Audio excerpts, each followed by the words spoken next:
मी ना इकडे पाणी टाकायला आलेली इकडं आणि पाणी टाकायला आल्यानंतर मी इकडं तोंड केलं आणि मी काय इकडे लक्ष दिलं नाही. ते या साईडने इकडून आले आणि इथं आल्यावरती मला धरायलाचा प्रयत्न केला. किती जण आले होते तिकडून? तिकडून आहे ना पहिला एक आला, नंतर दुसरा आला आणि आल्यानंतर मी जरा थोडी झटापटी झाली आमची.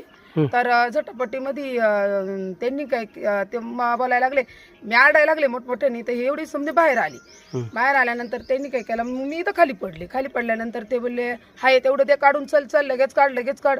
मी गळ्यातलं होतं गाळ्यातलं होतं ते काढलं आणि त्यांच्या ताब्यात दिलं. मग त्यांनी मला उठवलं, चल चल चल ए मग यांना बडबड केली, हिला बडबड केली, ए काय चला काढा असं करायला लागली ती. आणि मग असं काढलं, मानावरती सुरा ठेवलं, ते हे ठेवलं आपलं कोयता.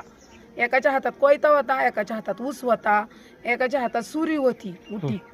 असं होतं. किती वाजता घडली एवढं पाहिलं घटना? ते 11 वाजता. काय नाव तुमचं?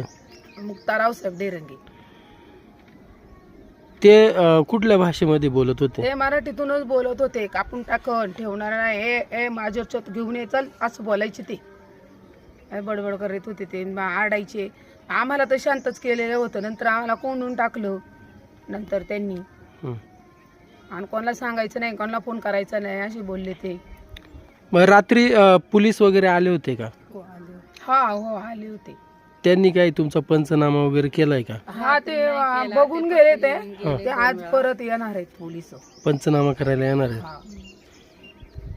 हे जे पोरं आहेत काय वयातली? तरुण हे वाटतात आता तरुण आहेत, अशी एकदम छोट्या वयातले मुलं आहेत. काय लय वयस्कर नाही, अशी छोटेच मुलं आहेत. ते शाळा शिकायच्या ऐवजी बघा कसे करतात ते. एवढ्या शाळेच्या वयातली मुलं आहेत ती.